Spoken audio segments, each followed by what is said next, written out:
You're listening to The Shift Show with Adriana Bucci. I'm a narcissistic abuse recovery coach and the person who's going to tell you what everyone else is too polite to say. We're talking all things narcissists, narcissistic parents, toxic relationships, the aftermath, and what healing actually looks like. And no, you are not the crazy one. Let's dive into it.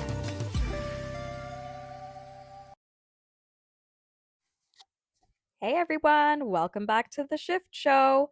In the last episode on how to deal with a narcissist, I talked about gray rocking as one of the steps, and a bunch of you have been asking for me to go deeper on it, so that's exactly what we're going to do today.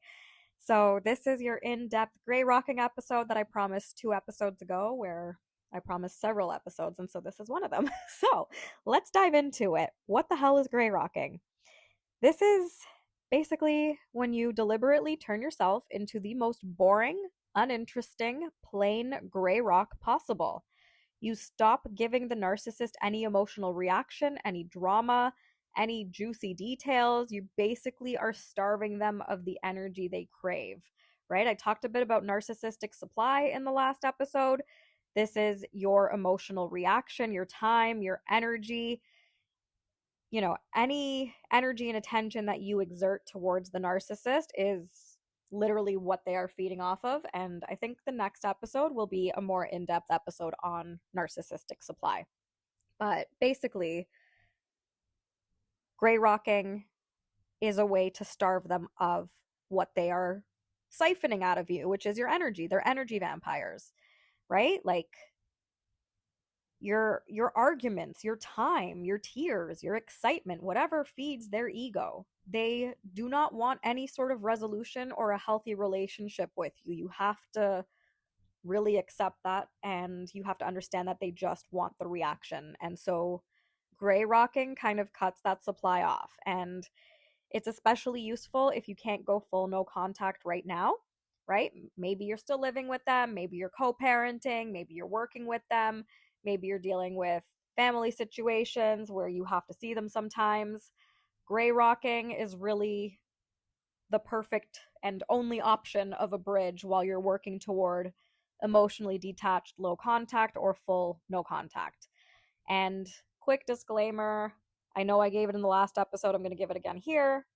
If you are in any kind of physical danger, this episode is not for you. Get the fuck out and get help from professionals or law enforcement.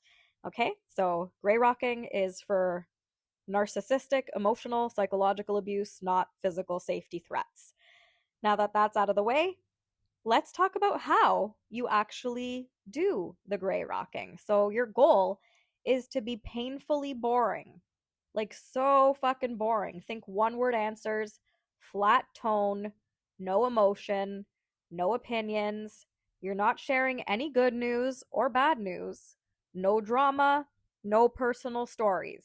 Okay, for example, if they ask, how was your day? You're not going to tell them you had a great day or you had a bad day. You say, fine, right? Like, you had a day, and just leave it at that, right? If they push and they say, like, well, what did you do? You would say, not much, or the usual, right? You're not going to tell them, I did this, this, and this, and then I did that, and I felt like this about this, and blah, blah, blah. No, no drama, no information, information diet. And if the narcissist tries to start drama, which is very expected, right? Like when they notice that you're taking away your emotional reaction and the supply that they feel entitled to, they probably will try to start more drama. So you have to expect the expected with these people. They do not think like you. Okay? Narcissists are weird. They feel entitled to getting an emotional reaction, and they are not going to let that go without putting up a fight. You have to expect the expected. So, if they're asking about your day and you haven't given them anything, they'll probably start some drama. For example, did you hear what your sister said about you? You can say, or I'm not getting into that, and change the subject, talk about the weather, or even better yet, just stay silent, right? Like, you do not need to fill awkward silences with your words. Like, let the discomfort exist. Let the narcissist feel awkward. And if you feel uncomfortable in silence, that's something to work through, right? That's something to journal about. And you can expect that the narcissist is going to try harder, right? So they might say something mean or provocative, like, you're so selfish lately. You can say, all right, or noted, and then disengage. Like, do not try to defend yourself, right? Like, there's no use. And you have to ask yourself in the moment, like, what would the most boring person on earth say right now? Or better yet, what would a literal brick wall say? Nothing. Okay? There is no combination of words that you can say to a narcissist that's going to make them behave in the way that you want them to behave. You do not have that kind of control over people. There is, you're not powerful enough to fundamentally change somebody's personality. It's just not going to happen. And, like, you can switch the conversation to something really boring, like the weather, the traffic, or just whatever random boring topic, right? Like, the less emotion and information you give them, the better. And this works on any narcissist, whether it's a parent, a partner, a coworker, a boss, and even enablers and flying monkeys, because they're narcissists too. Less is always more, and you have to go on a serious information diet with these people because your sanity fucking depends on it. And now, here's a part that a lot of people don't talk about, which, I kind of hinted at already. When you first start gray rocking, the narcissist will get worse and escalate. Okay, so they'll say more triggering shit. They'll throw bigger tantrums. They'll accuse you of being cold, distant, or not yourself, or whatever, right? They might love bomb you or try guilt trips. And that, like I said in the last episode, does not mean that gray rock doesn't work. It means that it is working. They are panicking because they're losing their supply. So they're trying to poke you until you react again. And you have to stick to your guns. Do not cave. Because anytime that you give in and you react emotionally, like I said in the last episode, you are teaching them exactly how much pressure they need to apply to break you. Okay, so think of this like going to the gym, right? You don't do one workout and then you're ripped. Okay, you have to keep showing up even when it's uncomfortable. And yeah, gray rocking is going to feel so uncomfortable at first because it's not who you are, right? Like, you're a whole person with a personality and ideas and opinions and likes and dislikes and, all that great stuff. But that doesn't matter to the narcissist. That's what the narcissist is going to exploit against you. And you have to understand this. And you might start feeling guilty when you start to gray rock the narcissist. You might think that you're being mean or this isn't nice. And you might feel grief for the relationship that you wish you had. And you might even feel angry that you even have to do this shit. That's completely fucking normal, okay? Like, there's nothing wrong with you. There's something wrong with the other person that you're even listening to this podcast episode, okay? So let yourself feel those feelings. Just don't feel them with the narcissist. You feel your feelings on your own time, away from the narcissist, when you're safe, right? You can process them with a therapist if you have one that actually understands narcissistic abuse, or with a life coach that specializes in this. I know a really cool one. If you want to work with me, check out the link in the description. I have one-on-one coaching options. Or you can even join my community, right? That's a great place to learn how to process your emotions, and it's super affordable, only $1 a day to get started. Or you can do it in your journal for free, right? Like, I teach everyone raging on a page. You just rage on a page, destroy it after 20 minutes, and then let yourself feel what you feel, right? Because that emotional work is what's going to help you stay consistent. And some important tips about gray rocking: don't announce to the narcissist that you're gray rocking. Like, that's just, I feel like that's a given, but you never know sometimes. Do not tell them what you're doing because they're going to weaponize it against you. And don't expect them to suddenly respect you or to change, because that's not the goal here. Your goal is to protect your sanity, not to fundamentally change like this warped person's foundation. You are not powerful enough to do that. Okay? If they were capable of being normal, would have happened by now. They are grown adults. People generally don't really change. And if they do, it takes years of serious inner work. And narcissists don't think that there's anything wrong with them. So you have to not expect anything from this person. And you have to expect them to continue being the exact same piece of shit they've been proving to you that they are. Another important tip is that gray rocking is a tool. It's not necessarily a forever solution for most people.